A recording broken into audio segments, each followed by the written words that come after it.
Bienaventurados los pacificadores, porque ellos serán llamados hijos de Dios.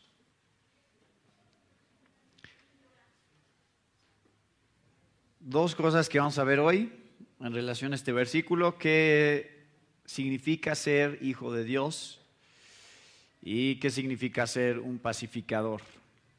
Esas son las dos cosas que vamos a ver. Y la primera cosa que vamos a meditar es en relación a hijos de Dios. ¿Por qué? Porque realmente esta bienaventuranza no dice cómo ser hijos de Dios.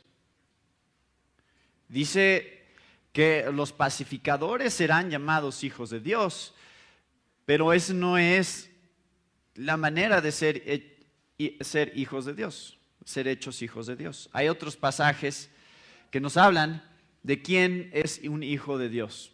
Y esta es una idea que a veces existe comúnmente en la gente, que todos somos hijos de Dios. Pero vemos claramente en la Biblia que no todos somos hijos de Dios.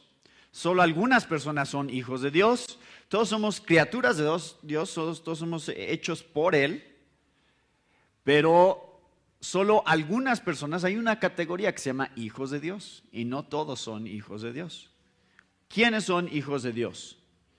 Vamos a ver algunos pasajes que nos muestran, que están fuera de las bienaventuranzas, pero nos muestran, eso sí, cómo es que llegamos a ser hijos de Dios. Gálatas 3, versículo 26.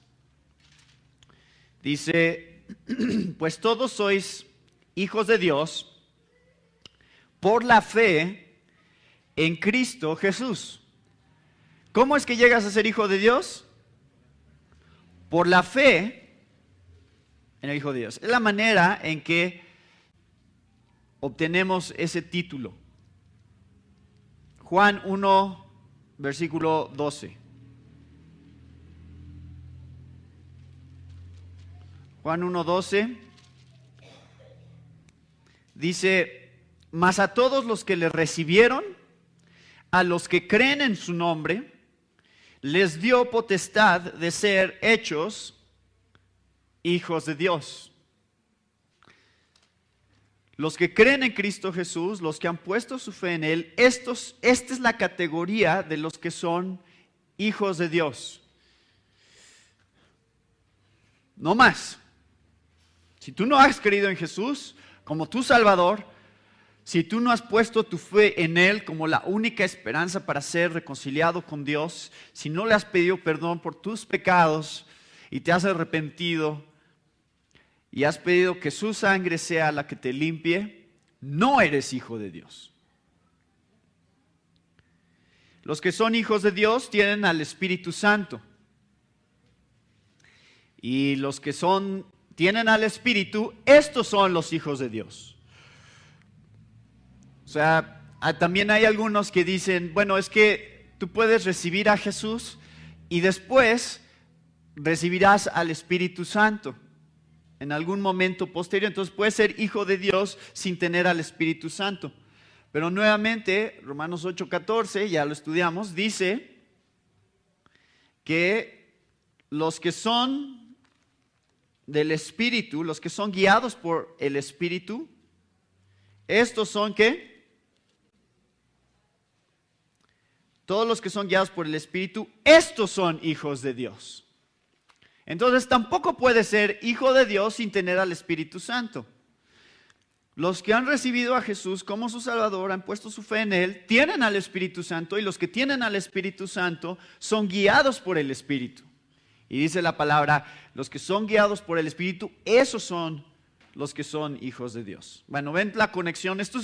Quiero darles un poquito de la teología que hay detrás de ser hijos de Dios, porque eso no está en las bienaventuranzas, pero quiero que entendamos primeramente a quién se está refiriendo cuando está hablando de estos pacificadores.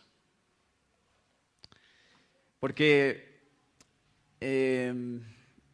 mucha gente que nos rodea les gusta la paz.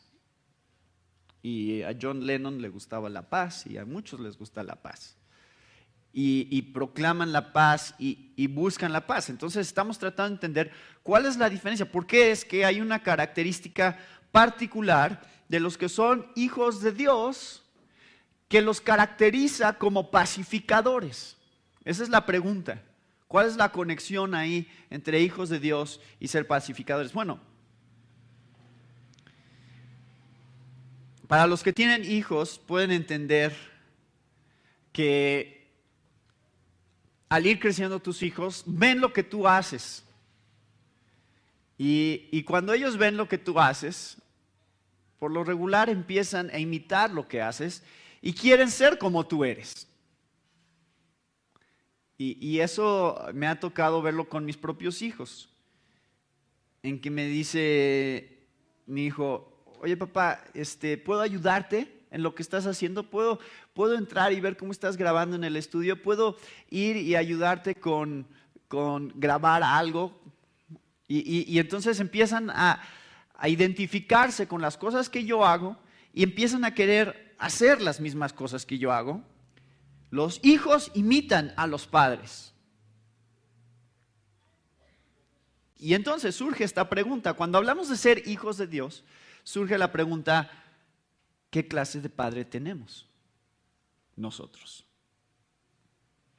Quiero hacer la conexión, recuerden, quiero hacer la conexión entre pacificador e hijo de Dios, para que entendamos cómo se relacionan estos dos. La pregunta es: ¿quieres ser como tu papá? Y creo que esta bienaventuranza está enfocada a esto, a decir, los hijos de Dios son como su papá, se parecen a su papá, quieren actuar como actúa su papá. Así son. Así como los hijos terrenales, carnales, quieren ser como sus padres terrenales y carnales, así también los hijos de Dios, espiritualmente hablando, quieren ser como su Padre espiritual. ¿Cómo es nuestro Padre? Bueno, es que Él es un Dios de paz. ¿Recuerdan? Será llamado Príncipe de Paz. Ese es su título. Nuestro Dios, Jesucristo, es Príncipe de Paz. Es un Dios de paz. Romanos 16, 20, 1 Tesalonicenses 5, 23, Hebreos 3, 20. Son algunos de los pasajes que hablan de el Dios de paz. Le dan ese título. Pero principalmente vemos el ejemplo de un Dios pacificador en lo que hizo por nosotros a través de Jesús. Tú y yo teníamos un problema con Dios, estábamos en enemistad contra Dios, había una barrera que nos separaba de Él. Y 2 de Corintios 5, versículo 19, dice: Dios estaba en Cristo reconciliando consigo al mundo, no tomándoles en cuenta a los hombres sus pecados, y nos encargó a nosotros la palabra de reconciliación. O sea, un Dios pacificador que busca quitar las barreras que existe entre Él y sus enemigos, nosotros, a través de Jesús.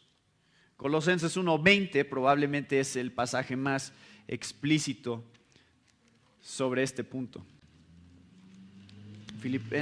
Colosenses 1:20. Desde el 19 dice: por cuanto agradó al Padre que en Él habitase toda plenitud, y por medio de Él reconciliar consigo todas las cosas, así las que están en la tierra como las que están en los cielos, haciendo ¿qué? La paz mediante la sangre de su cruz. Dios es un Dios de paz. Dios es un Dios que está tomando la iniciativa y buscando la manera de que Él y nosotros podamos tener paz. Y toda la Biblia nos está mostrando esta clase de Dios. Y nos está diciendo si este es tu Dios, actúa como Él actúa o actuó contigo. Entonces, ¿qué significa ser pacificadores? Ya vimos qué significa ser hijos de Dios, la clase de padre que tenemos, por eso ese es nuestro Padre. De Él somos hijos de un Dios de paz, un Dios pacificador. Entonces vamos a tratar de entender cómo podemos ser nosotros pacificadores. La verdadera familia, a la que se refería el título de este mensaje, la verdadera familia es la familia a la cual puedes pertenecer a través de la fe en Cristo Jesús. Es la verdadera familia. Es más fuerte y más poderosa que la familia de sangre. Es más permanente que una familia de sangre, que tu esposa, que tus hijos, que tus hermanos, que tus padres. Eso es la verdadera familia a la cual queremos pertenecer. Y por eso es esta iglesia, porque somos una familia en Cristo. Pero una vez que somos parte de esta familia, empezamos a entender qué es lo que quiere nuestro Padre, cómo quiere que lo reflejemos a Él. Y la primera cosa que encuentro en la palabra acerca de cómo podemos ser pacificadores es, pues, en nuestras relaciones personales, en la manera en que nos relacionamos con otros. El mismo Mateo, un poquito más adelante, en esta misma sección del Sermón del Monte, versículos 43 al 45, leemos una sección del Sermón del Monte que creo es paralela a esta bienaventuranza y van a ver por qué. Dice, oísteis que fue dicho, amarás a tu prójimo y aborrecerás a tu enemigo, pero yo os digo, amad a vuestros enemigos, bendecid a los que os maldicen, haced bien a los que os aborrecen y orad por los que os ultrajan y os persiguen. Y aquí, ¿qué dice el versículo 45? Aquí está el paralelo. ¿Para qué? Para que seáis hijos de vuestro Padre que está en los cielos. O para que demuestren que son hijos de su Padre. Lo reflejan. Que hace salir su sol sobre malos y buenos y que hace llover sobre justos e injustos. Porque si amáis a los que los aman, a los que os aman, ¿qué recompensa tendréis? ¿No hacen también lo mismo los publicanos? Y si saludáis a vuestros hermanos solamente, ¿qué hacéis de más? ¿No hacen también así los gentiles? Sed pues vosotros perfectos como vuestro Padre que está en los cielos es perfecto. Imiten a su papá, sean como Él es. Amen a sus enemigos, porque ustedes eran su enemigo y Él buscó la manera de traer paz a esa relación.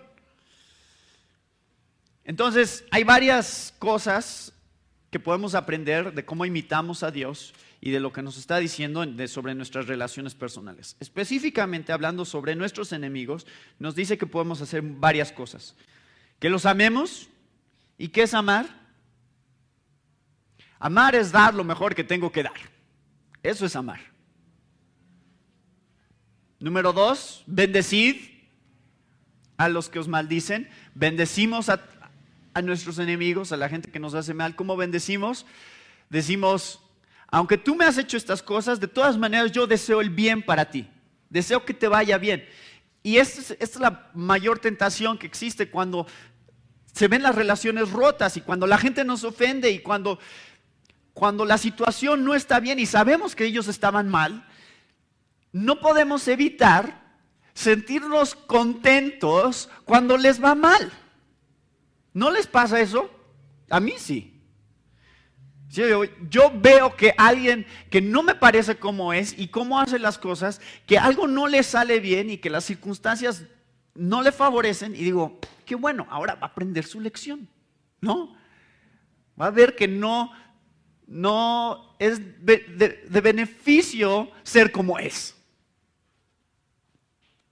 Entonces, empezamos a ver que la Biblia nos está retando en esos sentimientos de desear que cosas malas les pasen a los que nos hacen mal. Es lo natural, es lo que tú y yo hacemos naturalmente.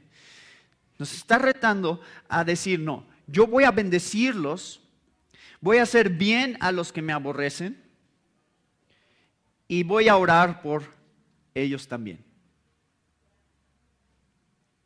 ¿Cuántos de nosotros realmente oramos por la gente que nos ha hecho cosas malas?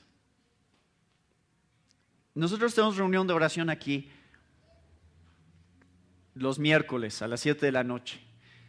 Y oramos unos por otros, y eso es importante, pero eso es fácil. O sea, que diga alguien, ¿saben qué? Oren por mí porque estoy enfermo, oren por mi hermano o mi hermana que están pasando por una situación difícil. Y de repente nos encontramos todos en familia, que todos nos caemos bien, supuestamente. Y orando unos por otros, pero hasta ese punto, pues no representa ningún reto orar por otros porque los amamos. No es difícil orar por Lisette, que va a tener un bebé ahorita, pues mi hermana. Y la amo y deseo que todo salga bien. Pero hay algunas personas por las que jamás oro. Jamás.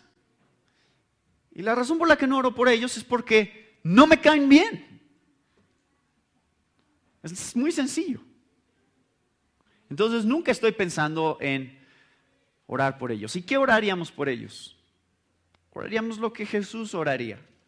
Señor, hágase tu voluntad en sus vidas para que seas glorificado a través de ellos. Que te conozcan, que puedan dar su vida a ti y que puedan vivir para tu gloria. Señor, haz esa obra en sus vidas. A pesar de que me han hecho mal. Y hay algo interesante en este pasaje que me encanta, en el versículo 47, que es un detallito, pero ahí está. ¿Qué dice? ¿Y si qué? ¿Y si saludáis? Salúdalo. Ese es el consejo. Saluda a alguien con quien tienes una relación rota. Salúdalo. No vayas por la calle y dices, ahí viene de ese lado, y como que estoy distraído y me están llamando por teléfono, ¿no? Para que no vea para que parezca que no lo vi, y evitar esa situación de tenerlo que saludar. Prefiero no saludarlo, porque es una situación incómoda. Hay gente así, obviamente. En cada una de nuestras vidas hay gente así, que no es cómodo saludarlos. Gracias a Dios, todos ustedes que están aquí, si yo me los encuentro allá afuera, con mucho gusto los saludo. Y no tengo ningún problema en saludarlos, pero hay gente que no. Hay gente que si yo me los encuentro, preferiría no haberme los encontrado. Pero aquí la Biblia me está retando a decir, salúdalo, busca la oportunidad de hacer una conexión. No la evites, trata de tener esa oportunidad. ¿Sabes qué? Preferiría no hablar contigo, pero voy a tratar de hablar contigo porque la Biblia me está llamando a hacer eso. Voy a buscar la oportunidad de saludarte. Es esta iniciativa de decir, aquí estoy. Quiero quitar la barrera que hay entre nosotros. A lo mejor no será posible, como lo veremos en un momento, pero siempre estamos dispuestos a hacer esa conexión. Entonces, eso creo es una de las cosas que significa ser un pacificador en nuestras relaciones personales. Hacer este tipo de conexiones.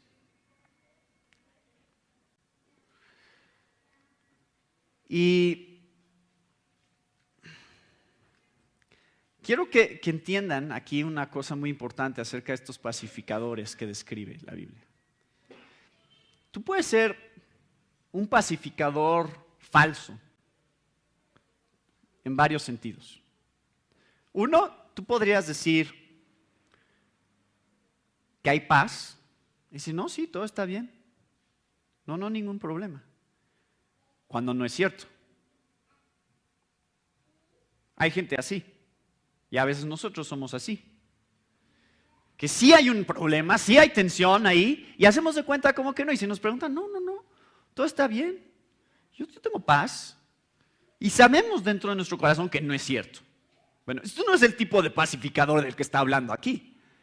No está hablando de un pacificador que hace de cuenta como que hay paz cuando en realidad no la hay.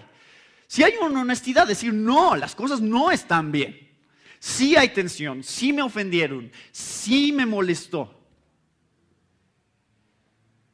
Y lo admite y lo confronta. Pero dense cuenta que todo esto que estamos leyendo aquí es proactivo hacia lograr la paz.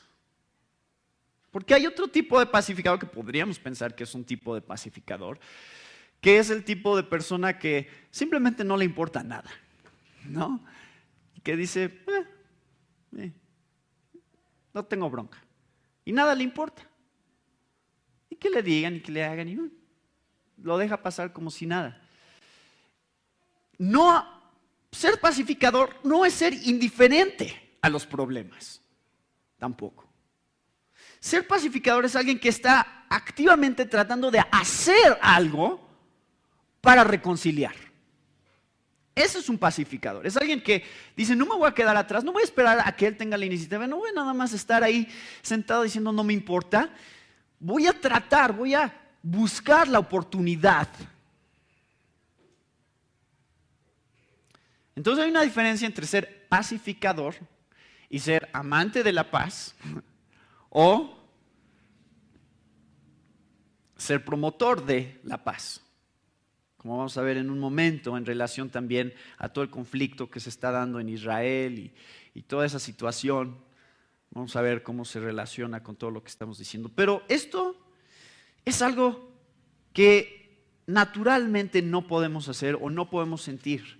Eso es algo que Dios hace a través de su gracia. Este tipo de personas no es un tipo de personas natural. Necesitamos un cambio en nuestro corazón dado por Dios que genera este tipo de actitudes. Hay algo que nosotros estudiamos en Romanos 12, cuando estábamos en Romanos 12, ¿se acuerdan? Romanos 12, 18, que es que podemos ligar entre lo que está diciendo Jesús aquí y lo que dijo Pablo ahí. Él dijo, en cuanto dependa de ustedes, estad en paz con todos los hombres. En cuanto dependa de ustedes. Es decir, nosotros deseamos estar en paz, nosotros queremos la paz con otros, pero ¿qué es lo que dice este versículo? Romanos 12, 18. No siempre será posible. No siempre habrá paz. A veces tú vas a querer tener paz con otros y no se va a poder. Entonces, ser pacificador no es alguien que logra tener paz, necesariamente. Eso no es la definición. Es alguien que anhela la paz, es alguien que está proactivo en buscar la reconciliación y la paz, pero es alguien que no necesariamente logra la paz. ¿No es interesante? Y lo van a ver por la bienaventuranza que sigue, la del domingo que entra. Hay una conexión muy fuerte entre estas dos cosas. ¿Cómo es posible que Jesús diga, bienaventurados los pacificadores, porque ellos serán llamados hijos de Dios, y luego diga, bienaventurados los que padecen persecución por causa de la justicia? Obviamente no tienen paz. Alguien los está persiguiendo, está generando conflicto en sus relaciones, algo. Y la Biblia está siendo muy honesta, decir, un pacificador no es necesariamente alguien que tiene reconciliación en todas sus relaciones y que tiene paz en todas sus relaciones. De hecho, probablemente va a tener muchos problemas y mucha gente que no lo quiera. Esa es la realidad de la vida cristiana. Entonces, un pacificador anhela la paz, trabaja para la paz y se sacrifica para la paz, pero el lograr la paz puede ser que no suceda. Entonces, ¿en qué circunstancias nosotros buscaríamos la paz y no la tendríamos? A ver, ayúdenme a pensar ¿Cuáles son el tipo de circunstancias en las que ustedes anhelan tener paz y sin embargo no la hay? Vean lo que dice 1 Corintios, capítulo 11.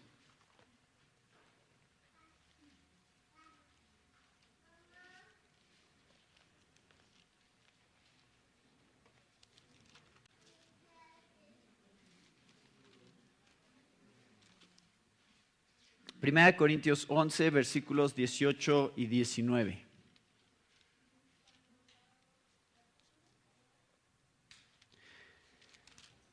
Dice, pues en primer lugar,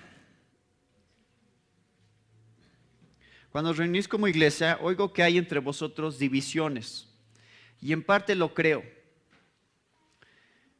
Vean lo interesante del versículo 19. Dice, porque es preciso que entre vosotros haya disensiones, para que se hagan manifiestos entre vosotros los que son aprobados. Es necesario que haya divisiones. Es necesario que a veces no haya paz. ¿Por qué? ¿Por qué creen? ¿No es la paz importante? ¿No es importante tener paz con otros? ¿Sí o no? Entonces, ¿por qué dice la Biblia que es necesario que no tengamos paz? Que haya problemas, que haya conflictos, que haya divisiones. ¿Por qué dice eso? Porque la verdad es más importante que la unidad. Por eso. La unidad debe de ser el resultado de la verdad. No podemos comprometer ciertas cosas, no podemos decir, ya ni modo. Hay una cuestión que se está dando ahorita, es un fenómeno interesante que nunca se había dado en toda la historia. Y es el hecho de que el nuevo Papa de la Iglesia Católica, Francisco, ha generado una serie de reformas y ha generado una nueva actitud en la cual ha estado buscando la unidad. Habla de la unidad y de la unidad de la iglesia. Y en este afán de lograr la unidad de la iglesia, ha invitado a líderes evangélicos al Vaticano a tener reuniones acerca de la unidad. Y muchos pastores de iglesias muy grandes, de algunas de las iglesias más grandes de Estados Unidos, han hecho este viaje al Vaticano para tener sus reuniones con el Papa y decir, a lo mejor no somos tan diferentes como pensábamos. A lo mejor sí somos una sola iglesia.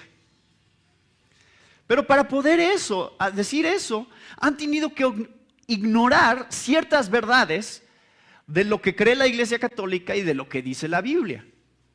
Han tenido que hacerlo, porque hay algunos puntos cruciales en los cuales no puede haber unidad.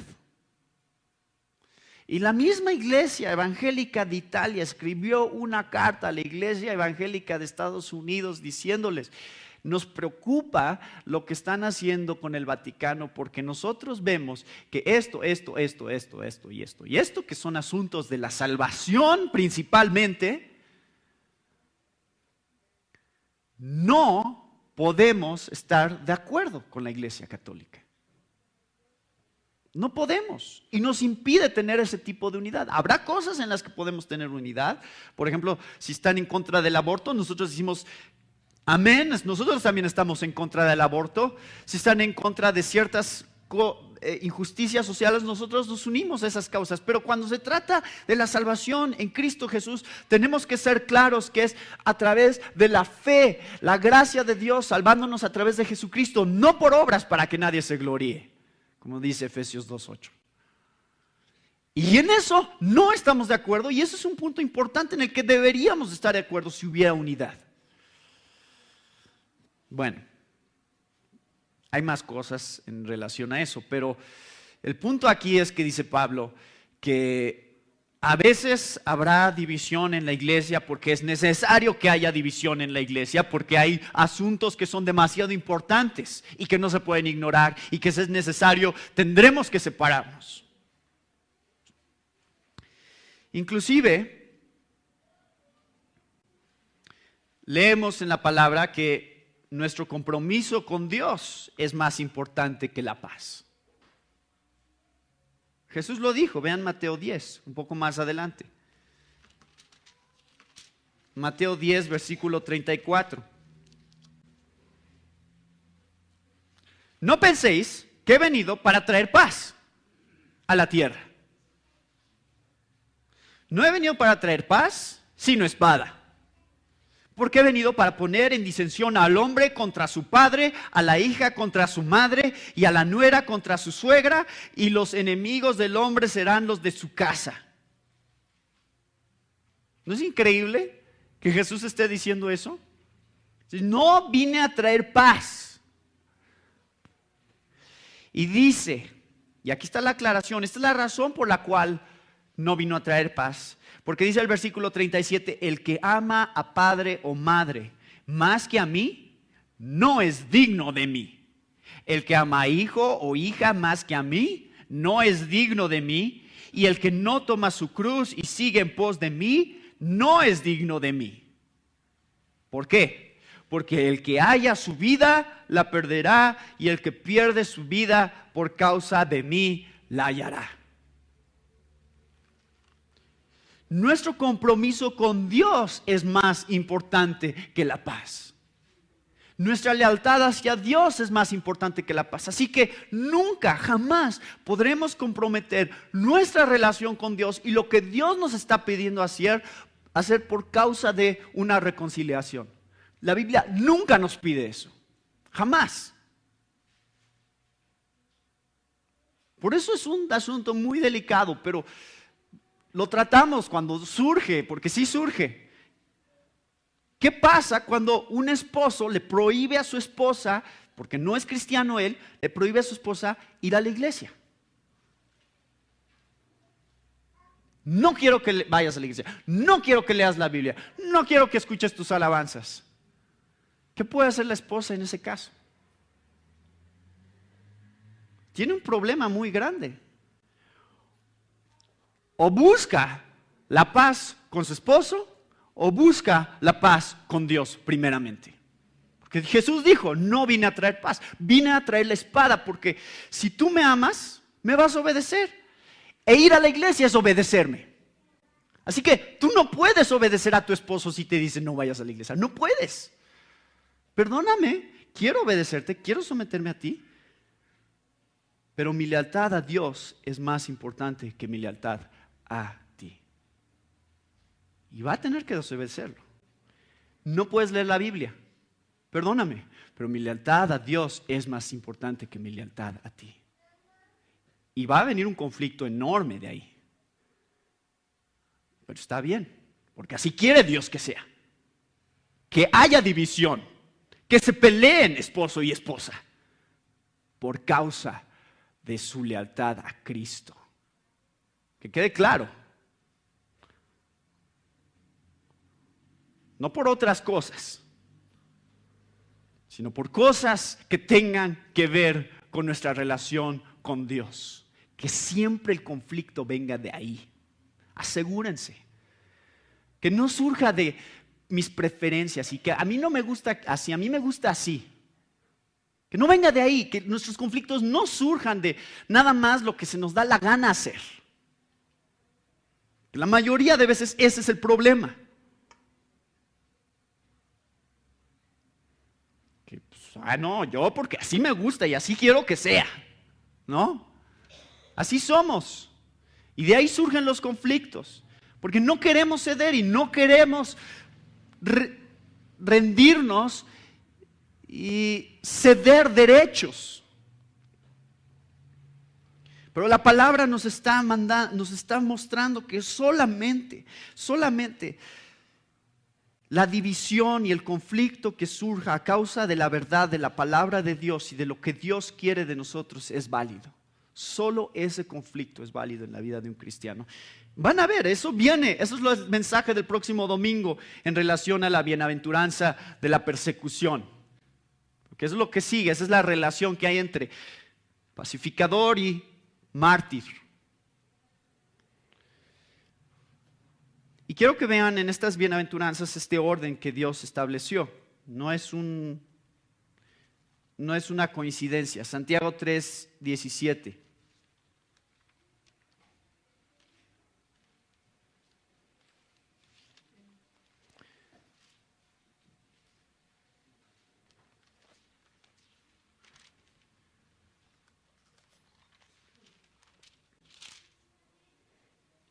Santiago 3:17, pero la sabiduría que es de lo alto es primeramente pura. Después, ¿qué? Pacífica, amable, benigna, llena de misericordia y de buenos frutos, sin incertidumbre ni hipocresía. El fruto del Espíritu, Gálatas 5:22, fruto del Espíritu es amor, gozo, paz. Pero primeramente, ¿qué dice Santiago? Pura. ¿Qué vimos el domingo pasado? Bienaventurados, ¿qué? Los de limpio corazón. ¿Qué es lo más importante? Un limpio corazón. Primeramente pura, después pacífica. Ser un verdadero pacificador no puede venir sin primeramente ser limpio de corazón. Nuestra paz tiene que surgir de lo que significa ser limpio de corazón. ¿Y qué es ser limpio de corazón? ¿Se acuerdan? Tener una sola meta y un solo propósito y un solo afecto y una sola satisfacción, un solo gozo, un solo tesoro. Dios. Amarás al Señor tu Dios con todo tu corazón y con toda tu mente y con todas tus fuerzas. Y ahora, ¿qué? Amarás a tu prójimo como a ti mismo. Entonces, yo no puedo decir voy a tener paz si esa paz representa no tener un limpio corazón. ¿Entienden? ¿Y qué es tener un limpio corazón? Que Dios sea lo más importante en mi vida. Así que cada vez que la palabra de Dios y la verdad de Dios sea lo que está en juego, tendré que tener conflicto. Eso es lo normal de la vida cristiana.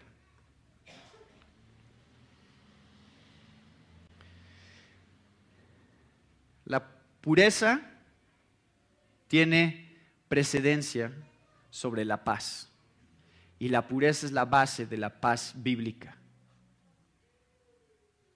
Y no podemos comprometer nuestra pureza para lograr la paz. Bueno, hemos estado hablando en relación a cosas relativamente sencillas o pequeñas, porque decimos, salúdalo. Es algo muy simple. Ora por él. Estas cositas pequeñas con las que nos enfrentamos día a día. Y cuando empezamos a hablar de estas cositas de nuestras relaciones y de que si el vecino y de que si mi hermana, si mi papá y todos estos detallitos de nuestra vida ordinaria de repente podrían parecer insignificantes porque empezamos a decir, oye hermano, pero a ver, está bien que queramos llevarnos bien con todos, está bien que Dios nos esté llamando a ser pacificadores, a reconciliar relaciones, está bien. Pero ¿no hay asuntos más importantes que esos? Por ejemplo, el conflicto que hay en Israel con los palestinos. ¿No es ese un asunto de mayor importancia que si yo saludo a mi hermano o no?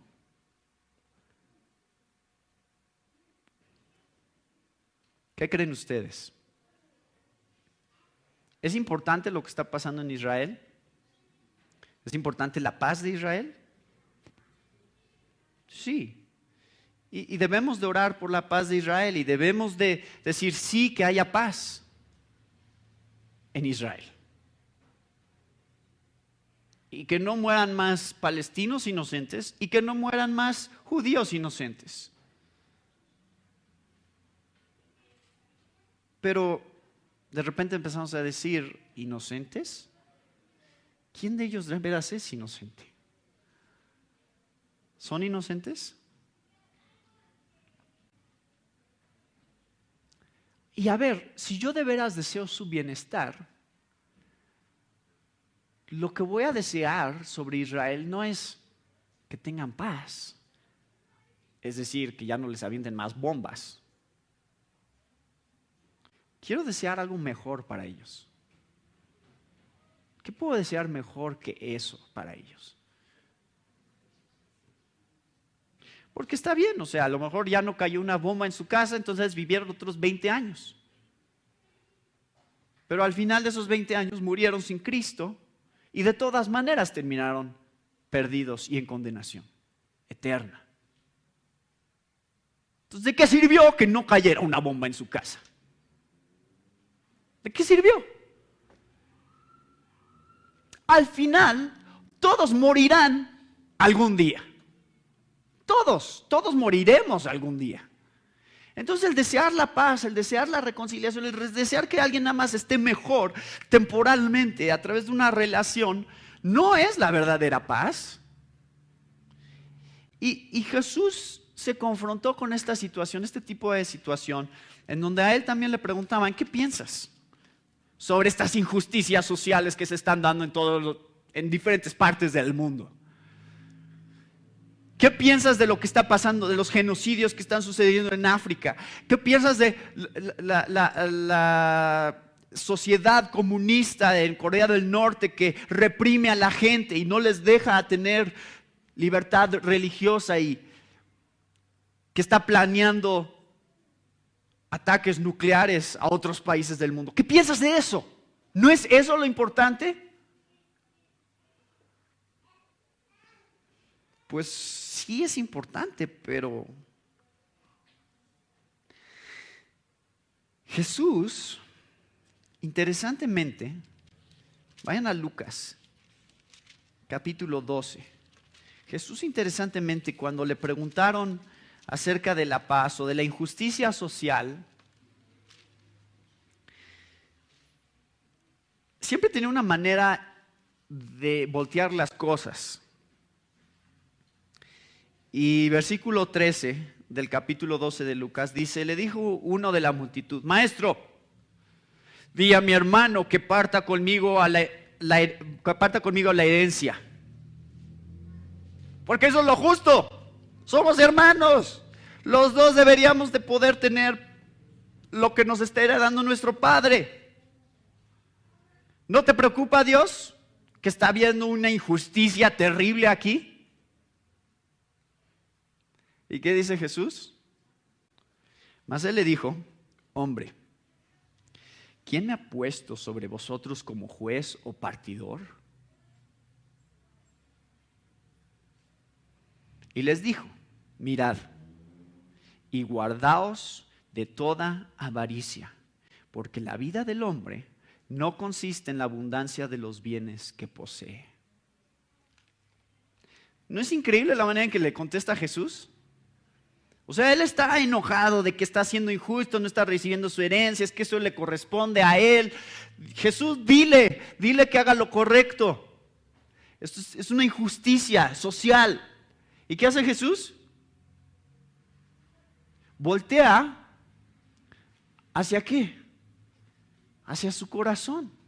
Y le muestra, esto es una condición del corazón. Tu problema no es una injusticia, tu problema es la avaricia. Tu problema es que deseas estas cosas, el dinero, las posesiones, lo deseas demasiado. Y acuérdate que tu vida no consiste en lo que tienes económicamente. Entonces no te afanes, no te enojes demasiado si alguien está haciendo injusto y te está quitando dinero y estás perdiendo. porque lo único que estás mostrando es un problema del corazón. Jesús siempre hace eso, siempre voltea las cosas y lo apunta al corazón. Lo hizo un poquito más adelante, en Lucas 13. Le dijeron en el versículo 1, en este mismo lugar, en este mismo tiempo, estaban ahí algunos que le contaban acerca de los galileos, cuya sangre Pilato había mezclado con los sacrificios de ellos. Una injusticia completa. Jesús, ¿no te enoja esto? Y había toda una presión en esa época porque los romanos estaban oprimiendo a los judíos, estaban sufriendo los judíos bajo el imperio romano y ellos solo visualizaban, ¿cómo vamos a salir de esta? Pues la única manera es peleando, Jesús. La única manera es enojándonos sobre estas injusticias sociales que están sucediendo. Y Jesús nunca fue un líder revolucionario para derrocar a Roma.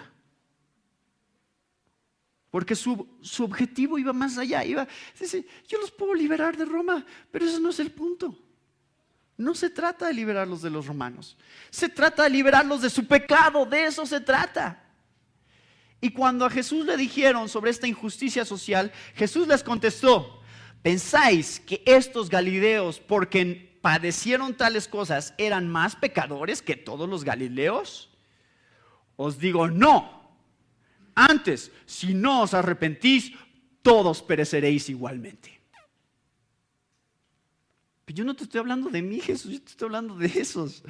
Yo te estoy diciendo de esta injusticia. ¿Por qué me ves a mí? ¿Qué tengo yo que ver con este problema?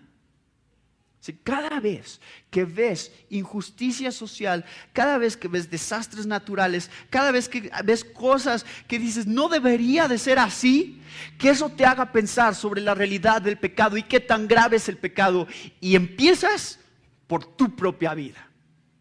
Y esa es la conexión con las demás bienaventuranzas, ¿recuerdan?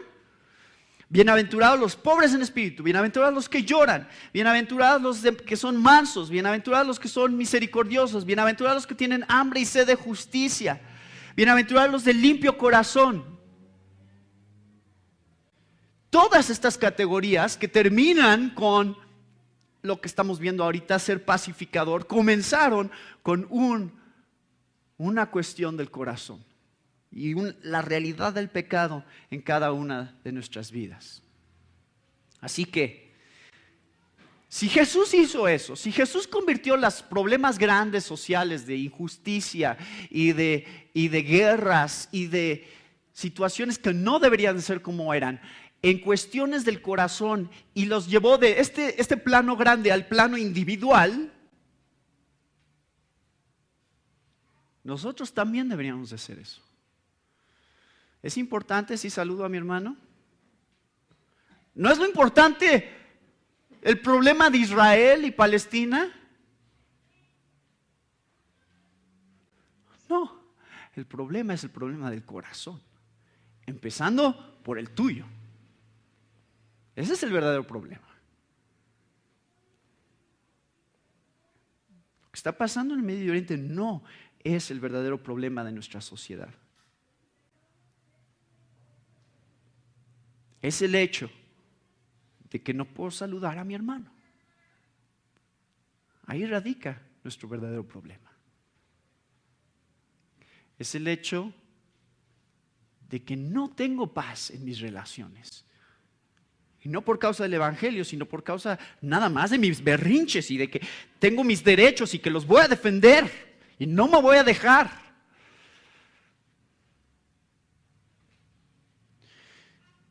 ¿Cuál es el llamado entonces más grande de un pacificador?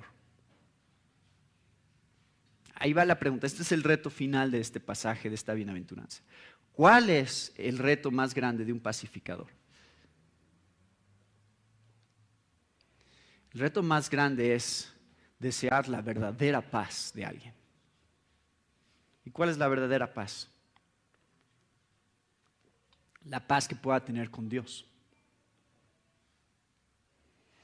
Tú ves a la gente en la calle y dices, no conoce a Cristo, no tiene paz con Dios. Y si soy un verdadero pacificador, lo que voy a buscar es hacer la paz